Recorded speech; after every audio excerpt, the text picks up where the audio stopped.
now we are going to see mechanism of muscle contraction. Okay. So what is the mechanism in contracting our skeletal muscles?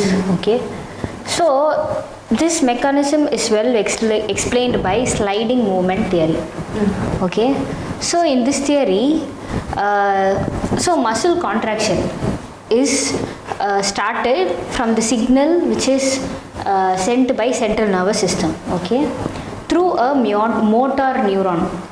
Okay, motor neuron is nothing but the neuron which is taking up the signal and coming to and reaching its target organ. Okay, so signal from central nervous system it reaches to the motor neuron. Okay, so now this motor neuron which is coming from the central nervous system, which is coming from the brain and reaching the muscles, that motor neuron plus muscle fibers, okay, which is present in the muscle bundles. So these together form motor unit. Okay. So now junction between motor neuron, this motor neuron which is coming from the central nervous system, and sarcolemma. Sarcolemma is what? The plasma membrane. Okay. So the plasma membrane of the muscle fiber and the motor neuron. So in between, the junction between these two is known as neuromuscular junction. Okay. Okay. Can you understand? Or motor end plate. Okay. Can you understand? Yeah. So a signal reaching this junction, the signal is reaching this junction through motor neuron. It releases a neurotransmitter called acetylcholine. It is a neurotransmitter. Okay. Acetylcholine. So what does this neurotransmitter does means? It generates an action potential. Okay, in the sarcolemma, in the plasma membrane, it generates an action potential. Okay. So this action potential which is present in the sarcolemma spreads throughout the muscle fiber. Okay. Spreads throughout the muscle fiber present in the muscle bundle. Okay, spreads throughout the muscle fiber, and this action potential spreads throughout the muscle fiber and causes the release of calcium ions into the sarcoplasm. Okay, and causes the release of calcium ions into the sarcoplasm. So when these calcium ion concentration increases in the muscle fibers, increases in the muscle bundle, it leads to the binding of calcium with the subunit of troponin. Do you remember where is troponin present? It is present in the actin.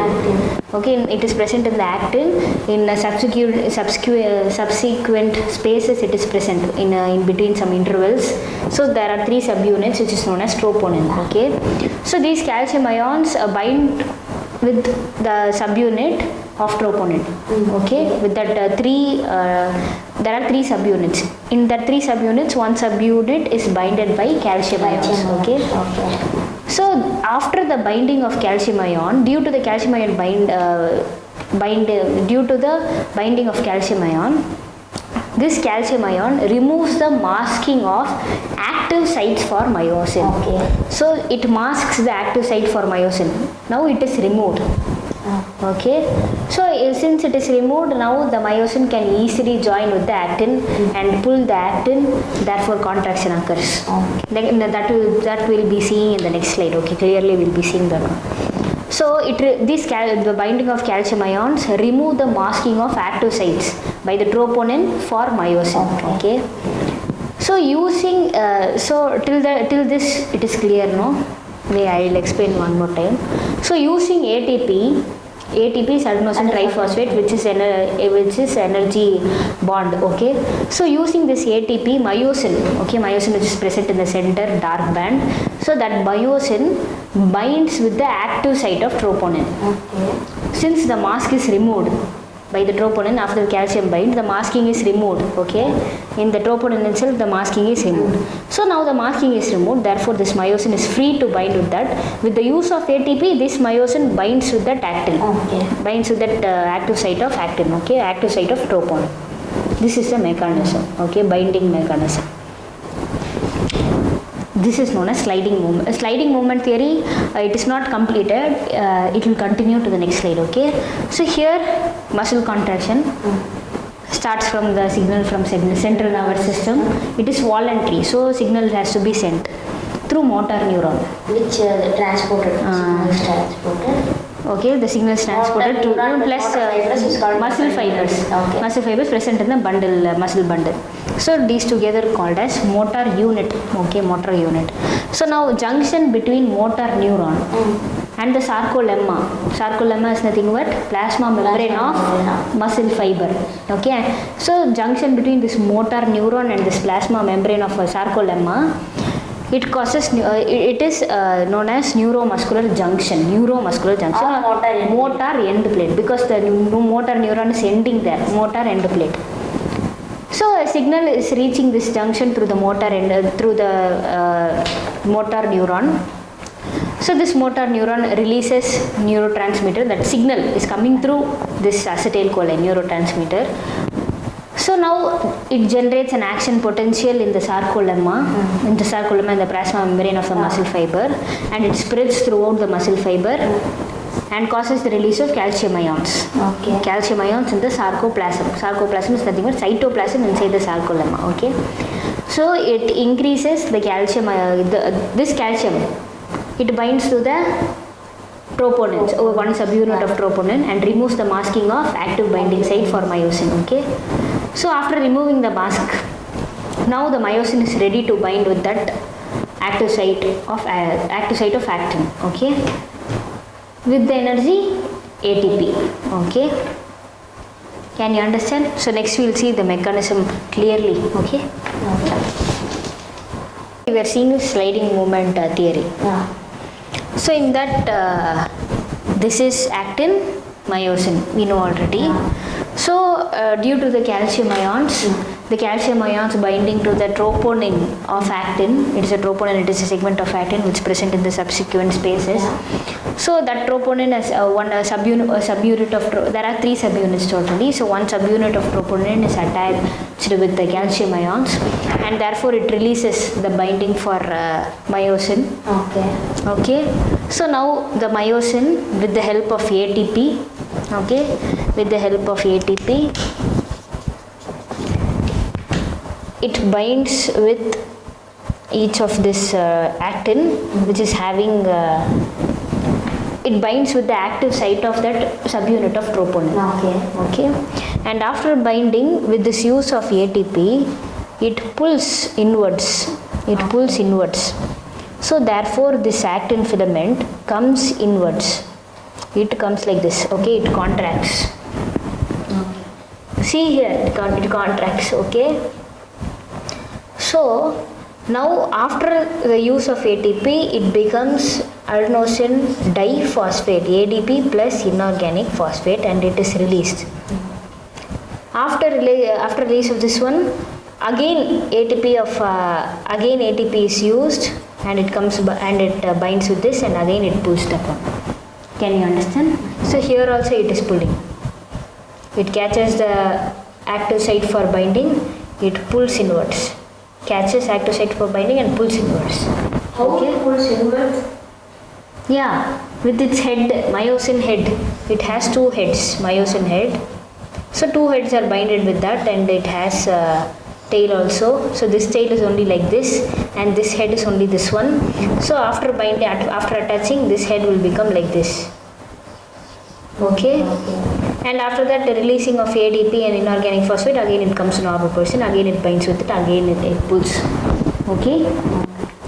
Can you understand? This is the mechanism going on. So therefore, this Z line, the both Z line contracts. Whereas this myosin line, how did the Z line come here? because actin is attached with the Z line. Can you understand? Because these actins, actin filament is attached with the Z line. So therefore, when the myosin, when it pulls the actin, when it pulls the actin filament together, this Z line also contracts. Okay. Okay. This gap is known as, this total segment is known as sarcomere. Sarcomere. For contraction. Okay, so it contracts inwards. So this is relaxed state, this is contracted state. Okay, so whereas this sarcomere contracts, this one also come closer, this actin filaments also come closer. So this myosin filament alone stay at the same place. They do not move. Okay, only the actin filaments, the sarcomere moves. Okay, can you understand the sliding? This is the sliding movement theory. Okay, so now there are two kinds of muscle. Okay, muscle which contains more amount of myoglobin. Myoglobin is nothing but oxygen storing pigment, Myoglobin. Okay. which is red in color. Okay, so muscle which contains more amount of myoglobin, it is high in some muscles. Okay, it gives us red color appearance. Okay, so these fibers, these muscles are also known as red fibers. Okay, contain more mitochondria and it helps in aerobic respiration. Okay, so whereas some muscles contain less quantity of myoglobin, okay, or less quantity of oxygen storing pigment, and therefore they appear pale or whitish. Okay, these are also known as white fibers. Okay. So the amount of mitochondria is less, but these have high sarcoplasmic reticulum content. Okay, and this favors for anaerobic process for anaerobic process. No, there will be some oxygen, but for anaerobic process they do not need oxygen. That's what I know. They do not. So here aerobic muscles, here anaerobic muscles. Okay, so it is of two kinds, red fibers and white fibers. Okay, so next we will go to the next topic, which is skeletal system. Okay, Okay. so now we are going to see about skeletal system. Okay. So in an adult human, the bones are composed of how many bones are there? 206 bones are there. But in infants, the bone will be more. Yeah. Okay. Okay, In infants, how many bones will be there? May you know? in infants around 300 bones will be there. They fuse to from 206 bones when they have become adult. Okay. So here in bones, it is divided into two, axial skeleton and appendicular skeleton. Okay. So axial skeleton consists of 80 bones, appendicular skeleton consists of 126 bones. In axial skeleton is nothing but the main axis of the body. Main axis means like our backbone or Main axis of the body is nothing but except our hands and our limbs, bones of our hands and limbs, hands and legs, everything. which we need. Yeah, the central part of the body, except the hands and your legs. Okay, bones which constitute your hands and legs are known as axial skeleton. So this skeleton consists of skull, vertebral column, sternum and ribs only. Okay, so skull is of two, it is divided into cranium and cranial bones and facial bones. Cranium comes here, Facial. comes here. Okay. So both cranium and facial bones together constitute 22 bones. So in the cranium there are 8 bones. I think so. Your 22 bones are fused. Some bones are fused. No. No. So there are 22 bones in cranium. Okay. So in cranium there are cranium and facial bones both account together for 22 bones. Okay. So first cranium consists of 8 bones. Okay. Frontal, which is in the front, Okay, this side. and parietal, which is adjacent to the front here. It is 2 in number. And then temporal, it is also 2 in number. Occipital, only 1 bone. Sphenoid, 1 bone. Ethmoid, 1 bone. So total 8. Okay. So the total is 8. Okay. Then in facial bones there are totally 14 bones. Okay. Nasals, 2 bone. Nasals. Nasals from where? Nasals is from the nose. From the nose. Okay. Okay. So here 1 bone, here 1 bone, it is 2 bones. Maxillae, 2 bones. Okay. Maxillae is nothing but this one. Yeah. That's here 1 and here 1. And zygomatic, 2 bones. Okay. Lacrimals, 2 bones. And palatines. Palatines, 2 bones. Palatine is that it is present inside the face. Inside the face, it is not present outside. Okay, palatines. And inferior concave, it is also 2 bones. Vomer, 1. Mandible, 1. Okay.